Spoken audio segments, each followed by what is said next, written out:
Hello, welcome back to Paranormal BC. Today I'm going to be going through some stories that I've found that go from mid to northern BC. The first story I have today is from summer of 2002 at Batnooney Lake Forestry Campsite near Nasco, BC. Our family had gone camping to our favorite lake again for about the fourth time that summer, and the weather was clear and great. After a long day fishing and boating, I put our 2-year-old to bed in our motorhome at about 8 p.m. We had a roaring fire going. Just before 10 p.m., my husband went into the motorhome to put our 5-year-old to bed. She wanted him to lay down with her until she went to sleep, so our 2 dogs and I stayed outside and enjoyed the peace and quiet and the warmth of the fire while waiting for my husband to come back out and join us. Our dogs were laying at my feet by the fire when our Rottweiler started to growl and bark at the lake.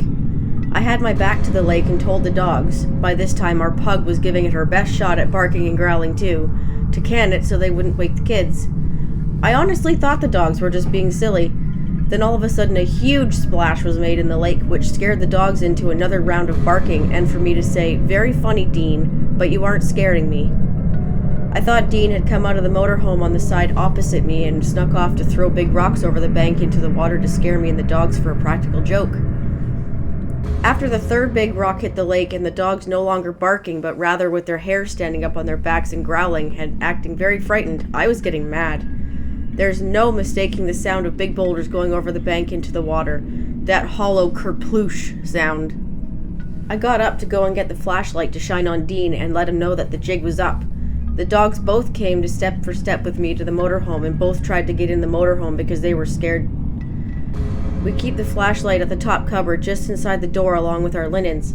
I didn't want to turn on any lights to wake the kids, so I was fumbling around in the linens trying to feel the flashlight when of course a stack of towels and sheets fell onto the bed below. Waking up Dean, I started to cry and tell him that there was something outside that up until this second I thought was him pitching big rocks into the lake. He got up in a hurry and let the dogs in the motorhome with me. He also heard 2 big splashes while we were both in the motorhome. We went and checked it out, but didn't see anything or hear any more noise after Dean put on the flashlight. The dogs wouldn't come back out, and we went to bed right away because I was so spooked. Hardly slept a wink, and neither did the dogs. We camp often all year round, and have never had the dogs so scared or heard anything like it before, or since, no matter what lake or river we go to. Neither of us are thrill seekers, and have talked about it over between ourselves numerous times and can only think that whatever it was throwing those big boulders into the lake from that high up, and to get them that far out into the lake had to be very, very strong. We've heard fish jump, beavers slap, moose, deer, and bear in and at the water, and nothing comes close. Also noticed, the night before, the dogs were growling under their breath all night. It was a very sleepless weekend because the dogs were growly and barky all weekend and terrified to go even 10 feet away from our motorhome, even in the daylight.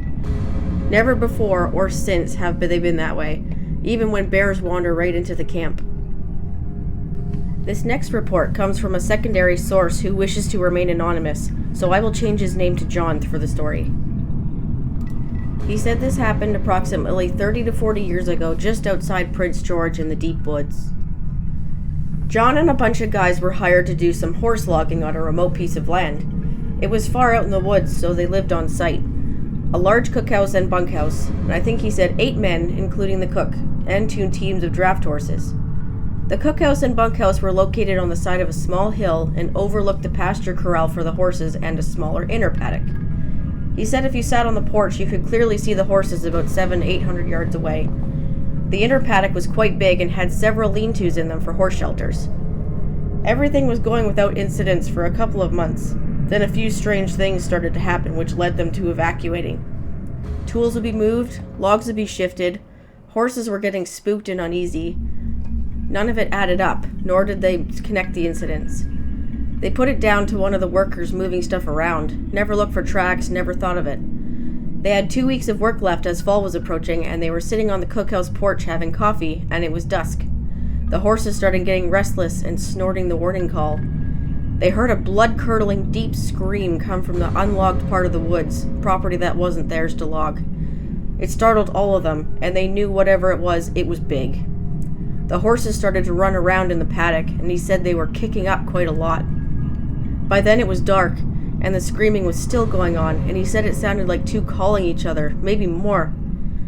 Either side of their encampment, it would move around, get closer, then farther away. He said they had rifles, so they grabbed them. I asked John, did anyone check the horses? John said no. Everybody was too scared, and imagine a bunch of big burly loggers afraid.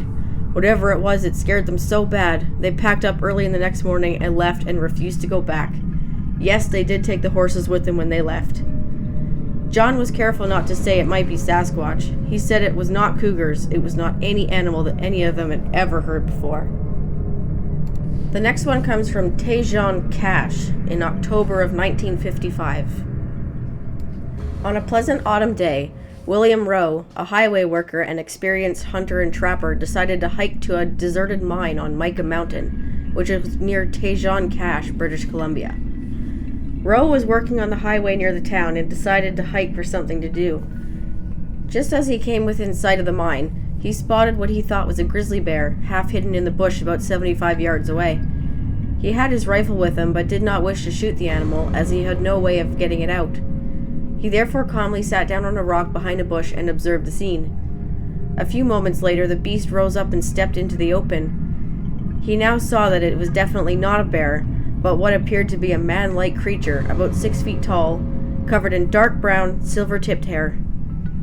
The creature, unaware of Rowe's presence, walked directly towards him. Rowe then observed by its breast that it was female. It proceeded to the edge of the bush where Rowe was hiding, within 20 feet of his position. Here it crouched and began eating leaves from the bush, remaining for a considerable time. Hence, Rowe was able to observe many important details as to how the creature walked, its physical makeup, and its habit of eating by drawing branches through its teeth. As to its appearance, Rowe tells us, the head was higher at the back than at the front. The nose was broad and flat, the lips and chin protruded farther than its nose, but the hair that covered it, leaving bare only the parts of its face around the mouth, nose, and ears, made it resemble an animal as much as a human. None of the hair, even on the back of its head, was longer than an inch, and that on its face was much shorter.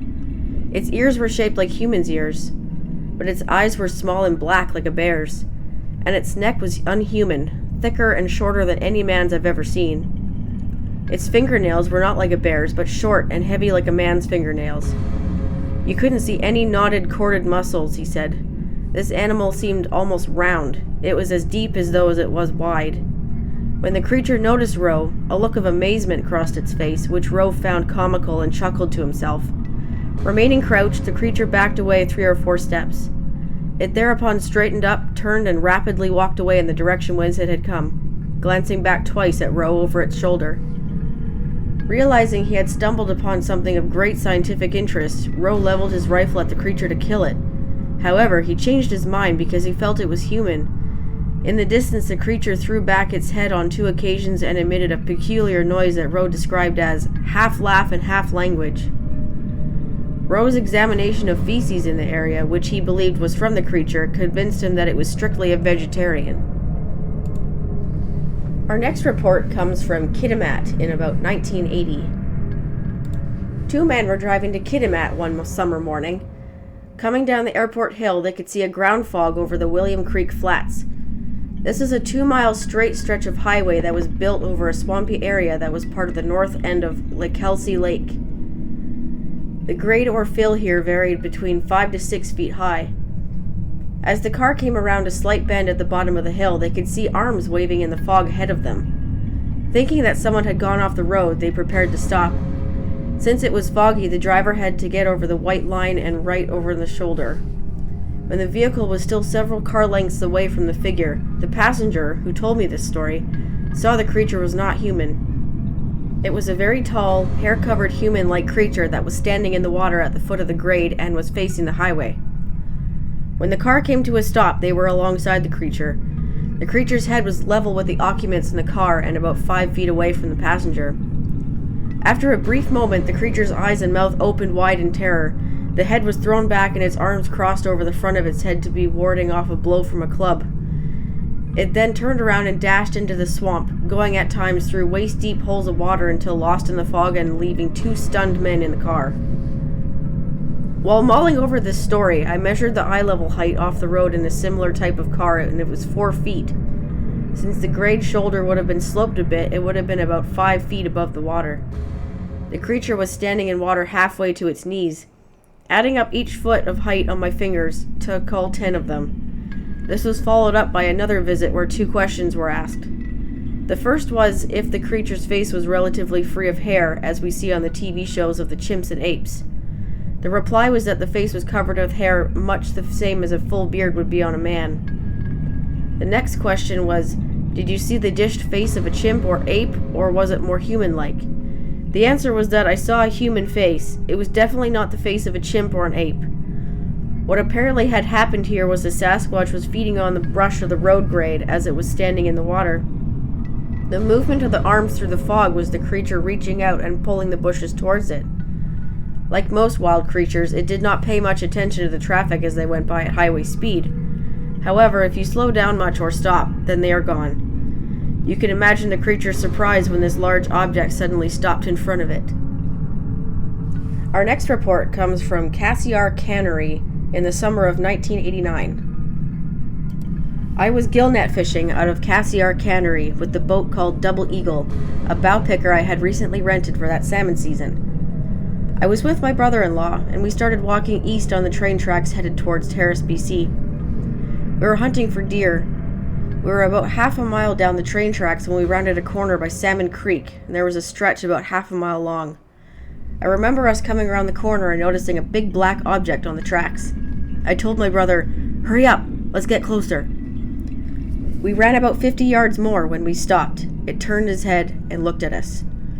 It was that second my heart started racing and I realized we were staring at the myth of the creature, the Sasquatch. I thought to myself, nobody has proof of this amazing beast and I wanted to be the first. There were pictures of it, video clips, and imprints made of its alleged footprints. I had to know what I seen that day was real, so I may prove it to the whole world that these myths are real.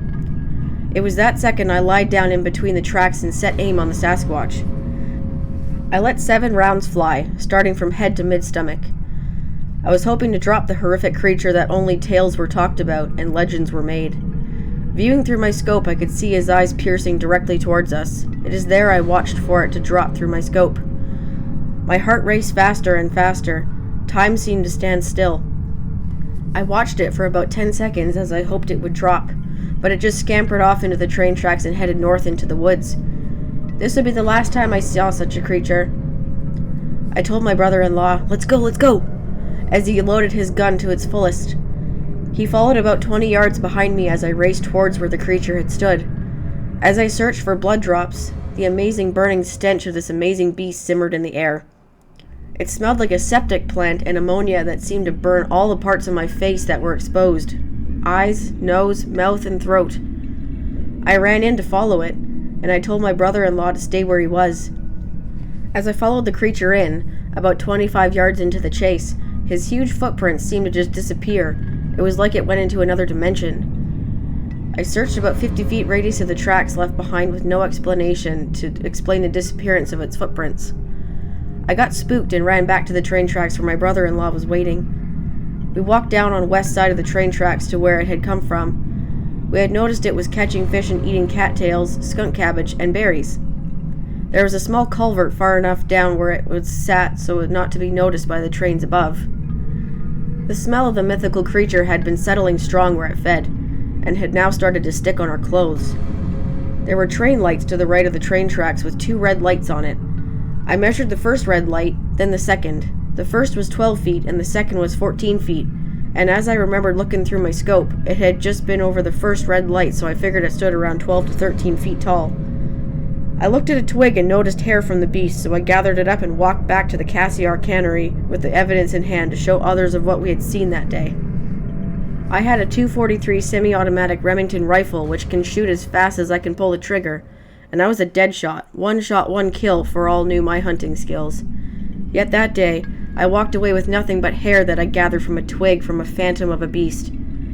I got back to Prince Rupert, BC and brought my evidence to the radio stations and television stations. Those days there were 2 radio stations and 1 TV station. I tried to get them to come to where I'd seen the Sasquatch, but they all turned away and thought I was crazy. That's all the stories we got for today. Thanks for tuning in, and I hope you have a great rest of your week.